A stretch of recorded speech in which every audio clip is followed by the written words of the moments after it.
సామెతలు 31వ అధ్యాయము 30 ప్రార్థన చేసుకుని వాక్యములకు వెళ్ళిపోదాం. సర్వశక్తుడా, ఆశ్చర్యకరుడా, గొప్ప దేవానికి స్తుతులు స్తోత్రములనైనా ఈ శ్రేష్టమైన ఉదయకాల సమయంలో మేమందరము కూడా నిన్ను స్తుతించుటకు ఆరాధించి కృపను ధన్యతను మాకు ఇచ్చావు. నువ్వు స్వరమును ఊరుగా వాడుకోండి. ఇది బలపరుస్తున్న దేవునికి వందనములు. దీవించండి, ఆశీర్వదించండి. యేసు పరిశుద్ధన ప్రార్థించున్నాం తండ్రి, ఆమేన్. యెహోవా యందు భయభక్తులు కలిగిన స్త్రీ గురించి ఈరోజు మనము మాట్లాడుకోబోతున్నాము. యెహోవా యందు భయభక్తులు కలిగిన స్త్రీ కొనియాడబడును అంటే ప్రశంసించబడును, అంటే గౌరవించబడుతుంది అనమాట.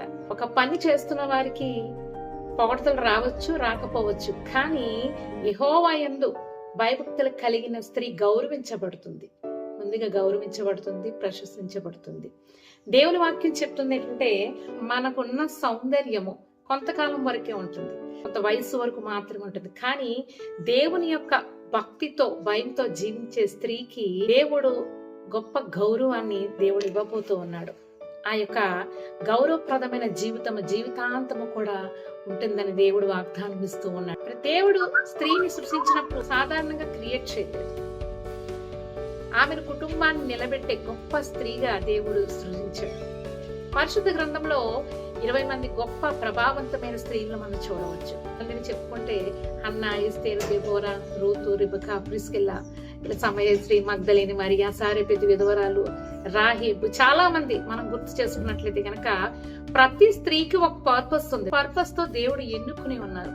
మరి దేవుని పనిలో ఉంటూ, మరి దేవుని పరిచర్య చేస్తూ కుటుంబాలను ఎంతో జ్ఞానముతోటి, వినయముతోటి, ఓర్పుతోటి, ధైర్యముతోటి, సహనముతోటి వారందరూ కూడా దేవుని పనిలో నడుము కట్టుకొని నిలబడి ఉన్నారు. మరి అందుకే వారందరి గురించి ఈ రోజు మనము ధ్యానించుకోబోతున్నాం. ఎందుకంటే క్రియల్ని మనము గుర్తు చేసుకుంటూ మనం ఇంకా మోటివేట్ తోటి ముందుకు వెళ్ళిపోదాం. లూకా సువార్త 1వ అధ్యాయము 38వ చూసినట్లయితే గనక ఇక్కడ మరియమ్మ గారి యొక్క విధేయతను, విశ్వాసాన్ని మనం చూడొచ్చు.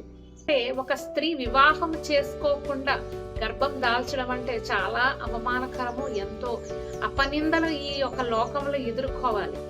సో దేవుని యొక్క వాగ్దానము, తండ్రి ఇస్తున్న వాగ్దానము, గర్భము దాల్చడానికి నువ్వు సిద్ధపడాలి అన్నప్పుడు ఆవిడ ఎంతో వినయముతోటి, విధేయతతోటి చెప్తున్న మాటలు, ఇదిగో ప్రభు దాసురాలను, నేను నీ దాసురాలను, నీ మాట చొప్పున నాకు జరుగును అని ఆవిడ అంటున్నప్పుడు ఆవిడ యొక్క విధేయతను మనం చూడొచ్చు, విశ్వాసాన్ని చూడొచ్చు. మరి గొప్ప విధేయత గల స్త్రీగా మరి ఈరోజు మనం ఆవిడని జ్ఞాపకం చేసుకుంటున్నాం. సౌందర్యము కాదు, యెహోవా యందు ఆవిడ భయభక్తుల స్త్రీగా కొనియాడబడింది. 2వ వాక్యముగా మనం చూసుకున్నట్లయితే కనుక మరి తన ప్రజలను రక్షించడానికి తన ప్రాణాలను పండంగా పెట్టింది. అత్యంత ధైర్య ప్రదర్శించిన స్త్రీగా మనం చూడవచ్చు.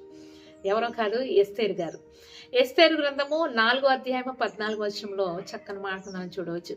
తన ప్రజల కోసం రాజు ముందు ప్రాణాలను కూడా లెక్క చేయకుండా నిలబడింది. మనకి ఏదైనా ఆపద వస్తే అండి వెంటనే మనం ఏం చేస్తాము, మన కుటుంబాన్ని, పిల్లల్ని తీసుకొని వెంటనే సేఫ్ జోన్లోకి వెళ్ళిపోతాం కదండి. ఆమె ఒకే ఒక మాట చెప్పింది, నేను నశిస్తాను గాని నేను నా ప్రజల కోసము నేను నిలబడాలి అని చెప్పి మరి ధైర్యంగా నిలబడింది. ఎన్నో ప్రాణాలను ఆ బిడ్డ రక్షించింది. యెహోవా యందు భయభక్తులు గల స్త్రీ, ధైర్యం గల స్త్రీగా ఆవిడ కొనియాడబడింది. ధైర్యం గల, సాహసం గల స్త్రీలుగా మనం ఉండాలి. ప్రతిదానికి మరి అనౌలచితంగా ఉండకూడదు, వెనకడుగు వేయకుండా ముందుకు వెళ్ళిపోతూ ఉండాలి. దేవుని అడగాలి, దేవా నీ యొక్క బలములు నాకు ఇవి, నీ ఆలోచన నాకు ఇవి, నీ శక్తిని నాకు ఇవి అని మనం అడగాలి.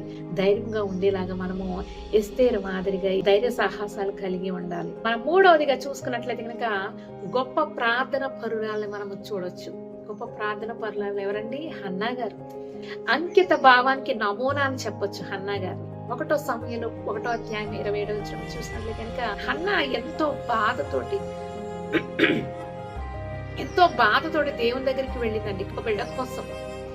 మరి ఎంతో దుఃఖించి ప్రార్థించింది. ఆమె దీర్ఘకాలము ప్రార్థన చేస్తూ హృదయాన్ని దేవుని ముందు కుమ్మరించింది.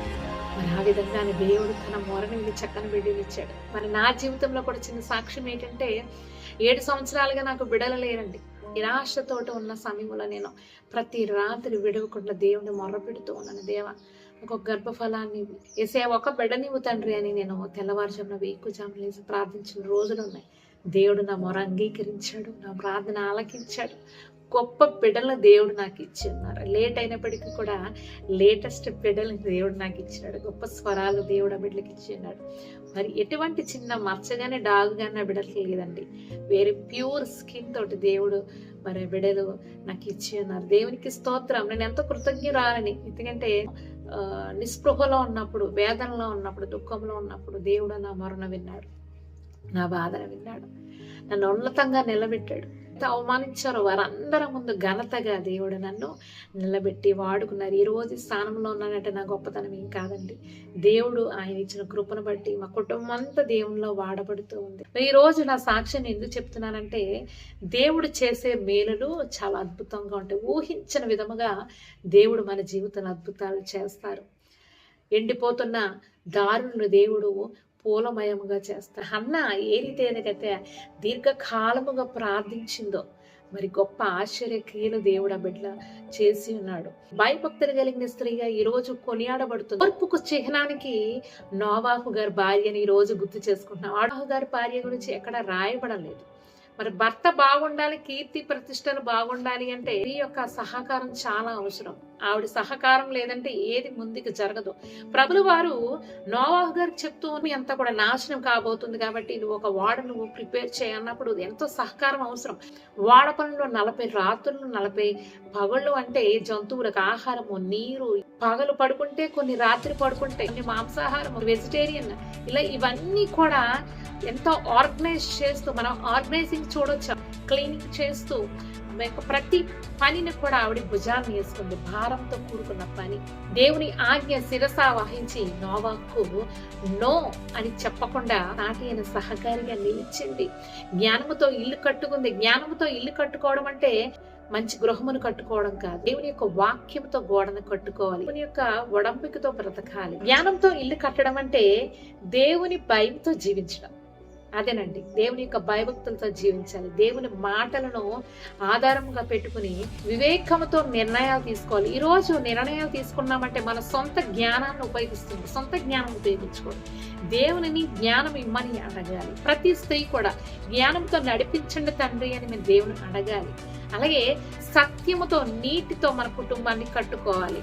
మన ఇల్లు మన కుటుంబము అందముగా ఉంటుంది. దేవునిలో బలముగా దృఢముగా ఉంటుంది. దేవుని యొక్క జ్ఞానముతో కట్టిన ఇల్లు తరతరములో నిరంతరము దేవుని యొక్క అభిషేకముతో ఆ కుటుంబం నిలబడుతుంది.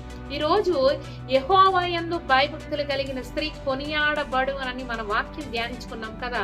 గొప్ప విధేయతతోటి మరియా మాదిరిగా మనం జీవించాలి. హన్న ఏ మాదిరిగా దీర్ఘకాలిక పట్టు విడవని స్త్రీ మాదిరిగా ప్రార్థిస్తూనే ఉంది. ప్రార్థన పరురాలుగా ప్రార్థన కలిగిన జీవితాన్ని మనము కలిగి ఉండాలి. అలాగే ఎస్తేరు మాదిరిగా ధైర్యముగా ఉండాలి. అనేకులు రక్షించే వారంగా ఉండాలి. ఈ లోకంలో పాపం అనే బంధకాల్లో పడిపోతున్న ప్రతి స్థితికి తీసుకురావాలి. దేవుని యొక్క సువార్తను, దేవుని యొక్క వాక్యను మనం ధైర్యంగా ప్రకటించే వారంగా ఉండాలి. నోవాహు గారు భార్య మాదిరిగా ఓర్పు సహనము కలిగి ఉండాలి. చాలా ఓర్పు ఉండాలండి. ఓర్పు లేని పక్షంలో మనం విలువైన ప్రతిది కోల్పోతాము. ప్రతి స్త్రీకి ఓర్పు సహనం ఉండాలి. స్త్రీని క్రియేట్ చేసినప్పుడు వెరీ స్పెషల్ గా క్రియేట్ చేశాడు. అందరికీ తెలిసింది, మట్టితో క్రియేట్ చేయలేదు. ఎముకతో పక్క ఎముకతోటి దేవుడు స్త్రీని క్రియేట్ చేశాడు. స్పెషల్ గా చేశాడంటే ఒక ప్రణాళిక ఉంటుంది కదండి, ఒక పర్పస్ ఉంటుంది. మరి దేవుని యొక్క గొప్ప కార్యాలు చేయడం కొరకే దేవుడు అంత స్పెషల్ గా తయారు చేశాడు. దేవునిలోకి నడిపించే విధముగా వారిని మనము మోటివేట్ చేయాలి. దేవుడు అందుకే స్త్రీని ఉన్నతంగా నిలబెట్టాడు. విధేయత గల స్త్రీ కుటుంబాన్ని ప్రేమ కట్టుకోవాలి, జ్ఞానంతో మాట్లాడాలి, సేవా హృదయం కలిగిన స్త్రీగా మనం ఉండాలి, మాట్లాడాలి, మంచిని మాట్లాడాలి. మరి దేవుడు స్త్రీని బలముగా మరి దృఢముగా సృజించి ఉన్నాడు. బలహీనముగా చేయలేదు. బలహీన కట్టమని చెప్పి ఉన్నారు కానీ మనము బలవంతులుగా మనము దేవుని వాక్యంతో తయారు కావాలి. కుటుంబాన్ని కట్టే నిలబెట్టే శక్తిని దేవుణ్ణి ఇమ్మని మనం అడగాలి. ప్రార్థించే స్త్రీగా ఉండమని అడగాలి. ఇలాంటి ఇల్లులు ఆశీర్వదింపబడతాయి. ఇలాంటి దేవుని వాక్యములో దేవుని యొక్క కట్టుబడిలో ఉన్న కుటుంబము ఆశీర్వదించబడుతుంది, శాంతి సమాధానాలతో ఉంటుంది. అలాగే ప్రార్థించే తల్లులుగా మనం అందరూ తయారు కావాలి. దేవుడు ప్రతి స్త్రీని ఆశీర్వదించును గాక. ఆమె దేవుని స్తోత్రం.